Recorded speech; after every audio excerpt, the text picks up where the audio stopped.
I'm okay. It's okay.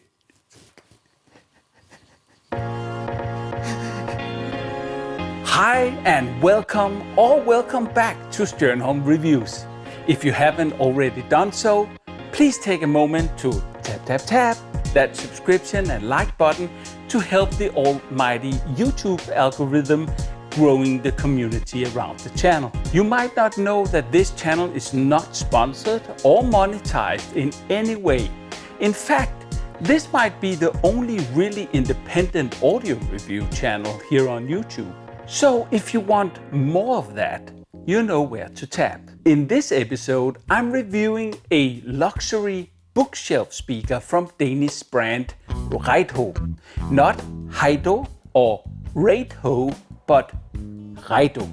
While it might be totally out of your price range because you have 4 hungry kids sucking you dry, there's always inspiration to be had and knowledge to be gained by listening to the best of the best. This can help you get pointed in the right direction. To me, listening to a lot of different gear is key to my job, better testing products and suggest improvements and ideas. I said it before and I'll happily say it again. Speakers are as different as women, and the most important part of your hi-fi system next after the room itself. The Reitho TD series speakers are not exactly what you would call cheap.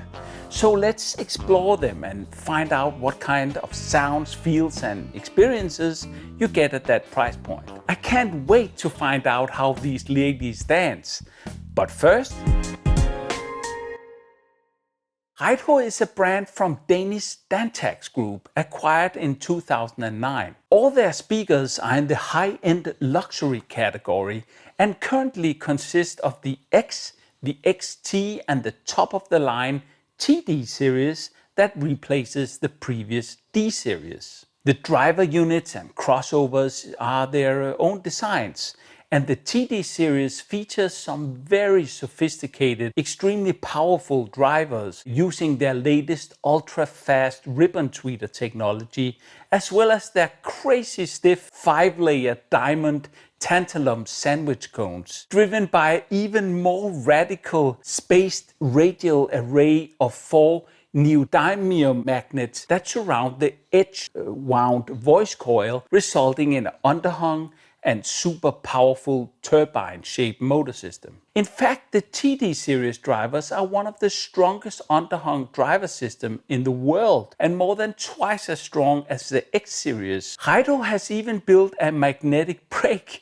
to prevent the driver from destroying itself in case of too much power. The exotic drivers are mounted in some serious machined aluminium front baffles in thin wall enclosures that are braced, formed with curved walls to maximize stiffness, and constructed using different lightweight materials to maximize damping without sacrificing the sound. Lastly, the crossovers and all their components are also built in-house, leaving absolutely nothing to chance, hand-building them in the Danish factory. The design goal of the different tech is to create speakers that are articulate, lightning fast and distortion free in their portrait of the music. Does that sound just like my sound profile?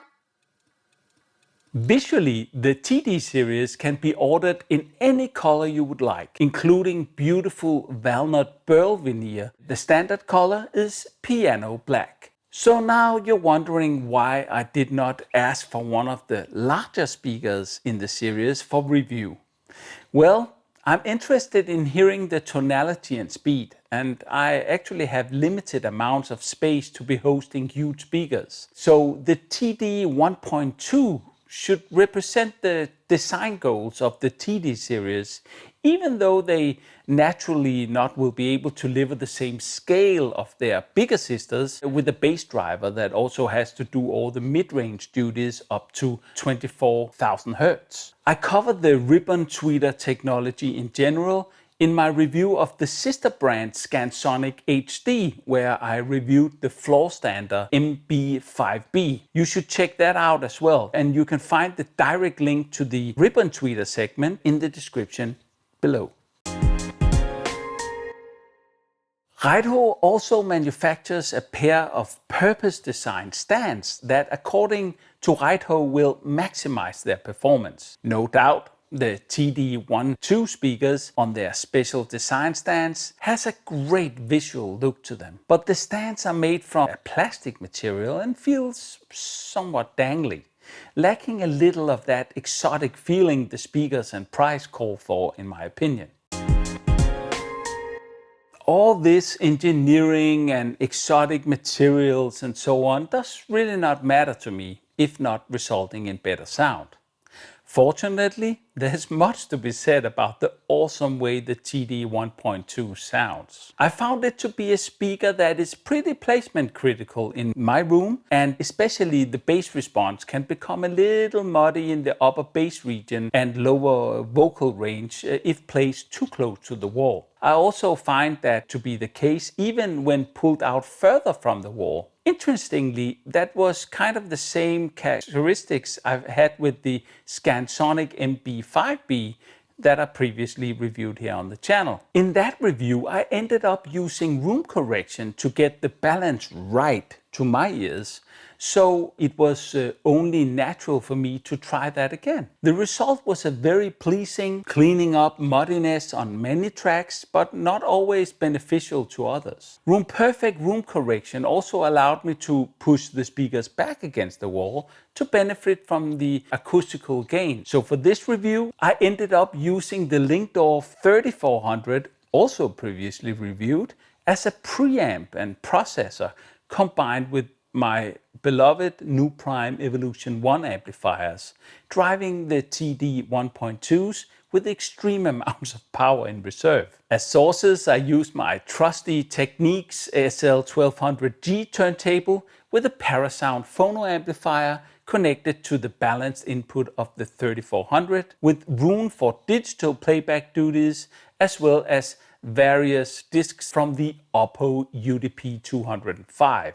It's always preferable to find the right balance in the room without any artificial help from DSP. But in this case, it gave the speaker just what it needed in this room to give me a natural sounding starting point for the listening sessions. In my room, without room correction, the TD12 sounded about right with a meter of clearance to the back wall. This could be very different in your room, of course, depending on your room characteristics. When listening to a speaker, I try to figure out who this speaker is for and what areas it shines brightest and vice versa. First of all, it's definitely not a loud bass monster of a loudspeaker, so keep that in mind and far away from your party. The little bass and mid-range driver has a lot on its plate, and it does a very convincing job as long as the volume is not too high. I found an average nominal playback level around 75 SPL C-weighted, measured at the listening distance of around 1.5 meters, was where the speaker really felt comfortable, while still having plenty of room for big dynamics and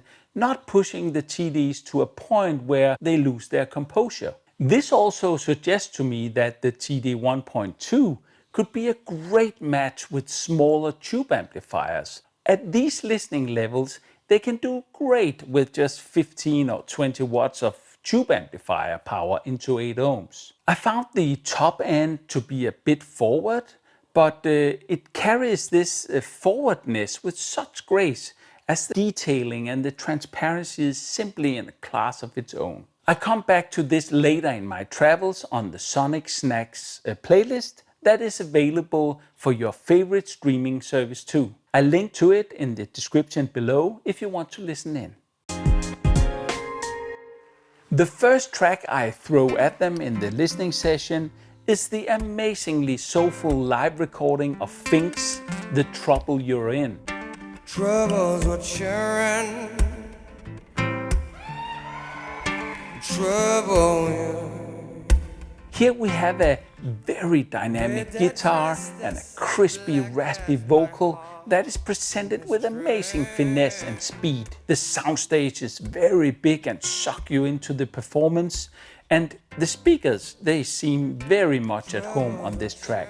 As I start to feel gradually more brave, inspired by the dynamics I just heard, I jump to the Reddings, The Awakening Part 1, a great jam featuring lots of slap bass.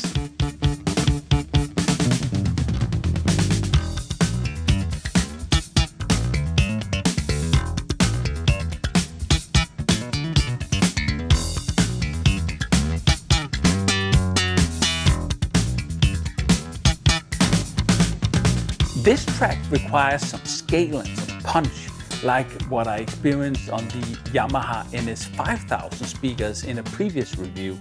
But the TD 1.2 does not deliver quite that kind of scale, making the track sound less engaging than the previous track. Jumping to When the Lights Go Down by Prince from The Vault, I started to get a real sense of this speaker's resolution.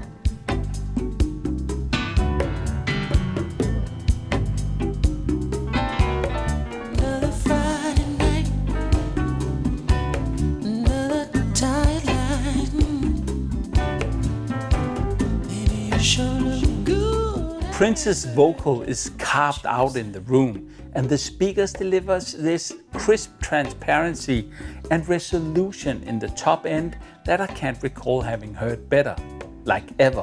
What? Could that be another holiday? I know, honey. That sounds Sorry. expensive. On the other hand, I feel that the top end is actually pretty forward and pronounced, giving the impression of a very lively and open sounding speaker. With the quality of the top end, this is just pleasing and suits a lot of natural music very well at lower volumes. On the Prince track, I feel it becomes a bit distracting though, and applies a high shelf filter, just tilting the top end down by a couple of dBs with very pleasing results. On the next track, Passenger's version of A Change Is Gonna Come, this is no longer the case. Well, I was born by a river in a little old tent. The track sounds so very warm and alive on the TD-12s, and I don't even miss the lack of the deepest bass here. This is just really, really compelling. Vocals are so beautiful, alive and communicative on these wonderful speakers.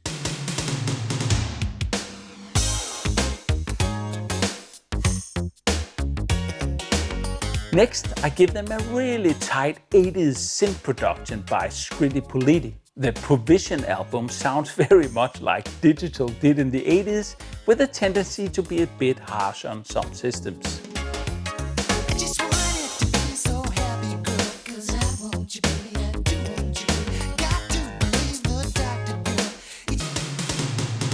Here on the TDs, despite the little forwardness in the top end, the quality really shines. The top end is not harsh or pushy in any way, but takes on a very silky character. This was not expected and feels very musical. The experience here makes me really brave, and I serve them AC/DC performing Boogeyman, a heavy but really tight rock track that I have previously experienced reaching absolute nirvana on horn speakers. The TD 1.2 can't really do the track justice. It appears to be a bit boring and flat sounding, with the TDs rolling their eyes on me.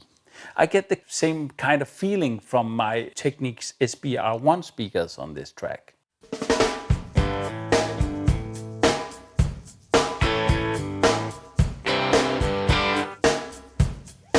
Before running to safety, I go for another great rock track, Keith Richards' Wicked As It Seems in the remastered 2022 version. Just as wicked as it seems.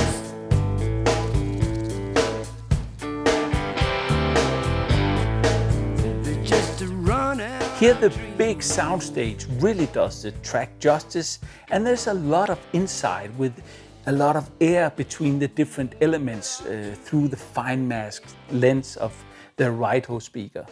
It sounds great and engaging, so it is not like rock is out of the question on these speakers at all. On the beautiful 2L recording of the Hof Ensemble, Quiet Winter Nights album on pure audio disc, I feel immediately in a very intimate church concert experience with a lovely and incredibly detailed presentation of the soundstage.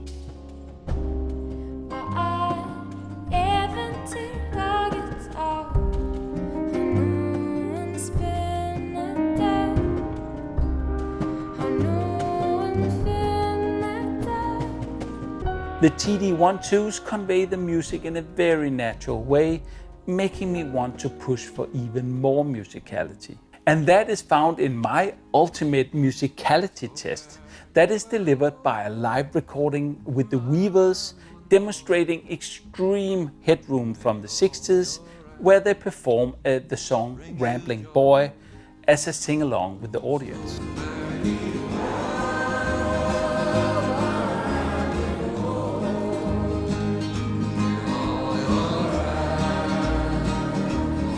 This particular recording is presented better than I ever experienced it before, with extreme amounts of detail being extracted and a soundstage I can remember to have heard working better. It is very vivid and alive to a degree that definitely surpasses my reference speakers. And that was not expected either. Rounding off the session, going into the pop genre, I give The Heroes' very original track Machine a spin. When I wake up in the morning, I get that feeling coming over me. I'm searching for life in a heart that won't be. When we touch, I feel my blood turning blue. You say I will love you like a machine, then you turn around and do it to me. Still high. Big pop vocals and a hyper-compressed track designed to be squeezed out of a €20 Bluetooth speaker on the factory floor. On this track, the TDs deliver a good sense of weight in the bass, and the vocals are bigger than life itself, while revealing the highly processed nature of the track. From here, I dive back into more rock-oriented music like Audioslave on the fat track Show Me How to Live. That just sounds right without any room correction, with a tight, airy sound and good weight communicated with total composure even at the loudest sections of the song.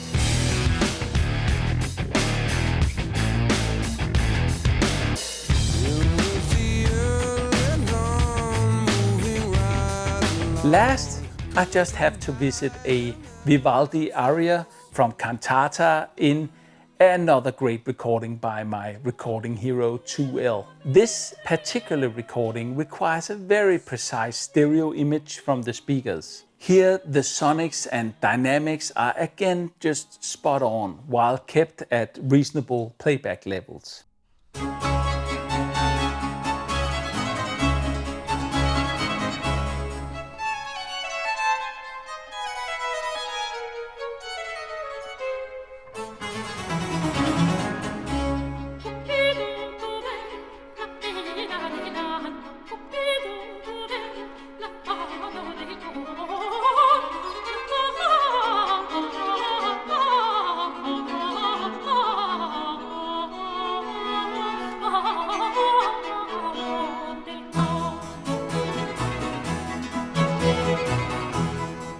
I also preferred this track without the room correction applied, as it really loves the fatter, warmer character that comes with a more pronounced upper bass. I do not hear the same precision of the soundstage that I get from my reference, where I can usually clearly hear the singer move ever so slightly in the stereo image. On the TDs, it sounds wider and a bit more diffuse, something I also found in the little sister brand Scansonic. It's not necessarily a bad thing. With most music, it just gives a bigger sense of scale, and the musical performances feel more live. And that's a great thing when not playing that loud.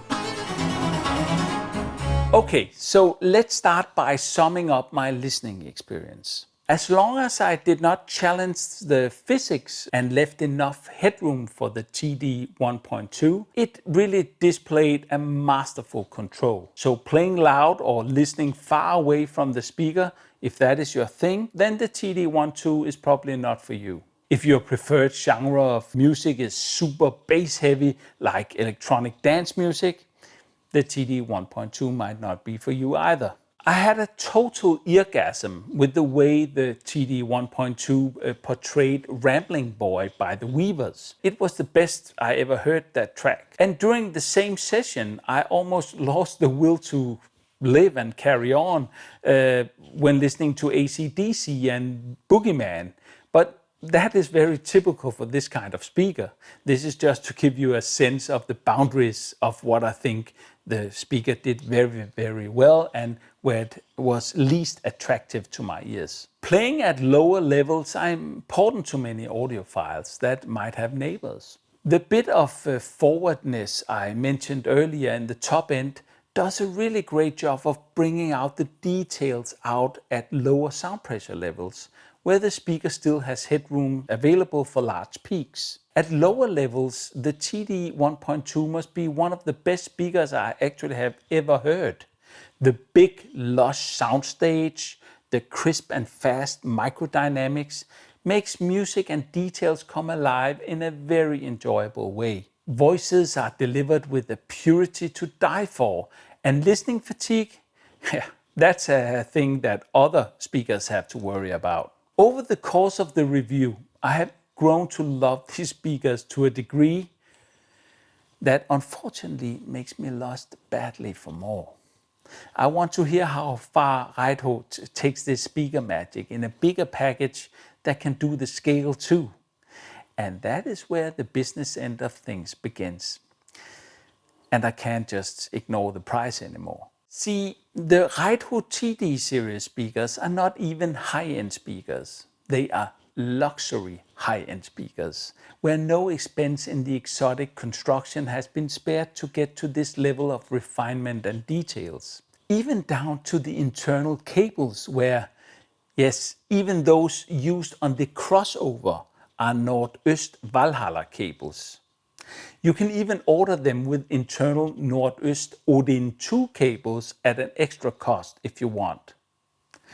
The TD 1.2 starts at 20,500 euros for a pair for the black finish. But you don't want the black finish when spending this kind of money. You want the custom color or the walnut burl. So that will be 22,900 euros.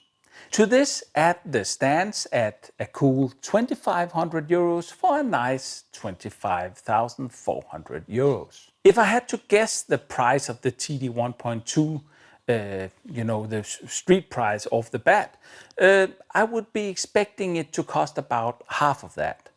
But that's the thing with luxury, where you start to pay for much more than just the sound.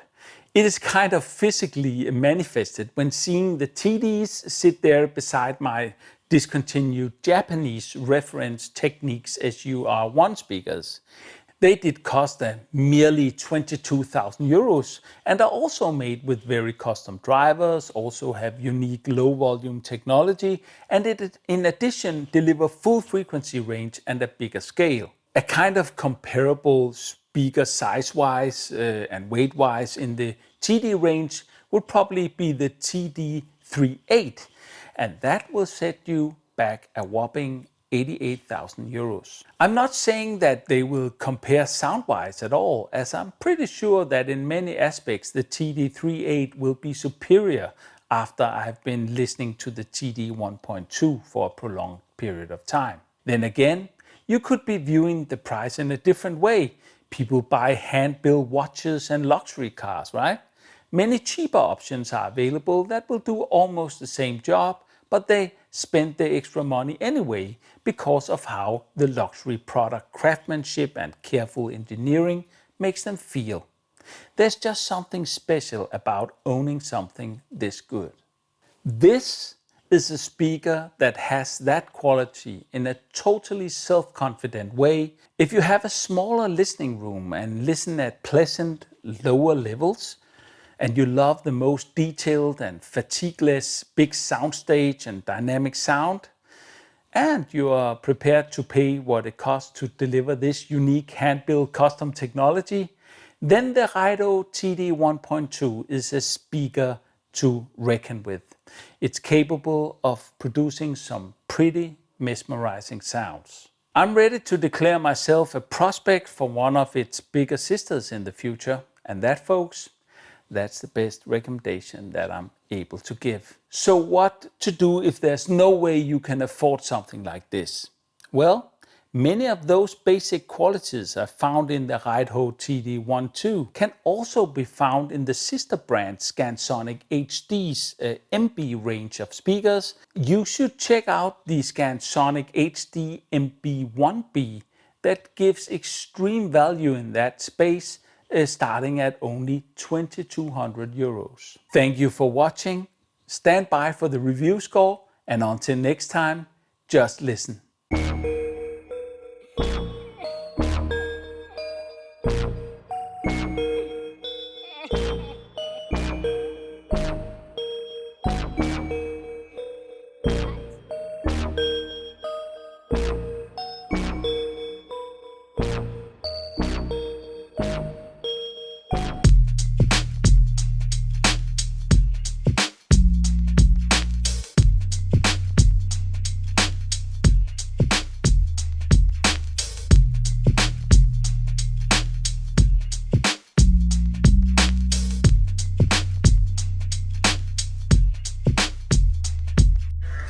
My iPod, I got 8,000 songs in here. Last time I put that in there, I lost the bass range on Gil Scott Heron's Winter in America, Brian Jackson. Everything gets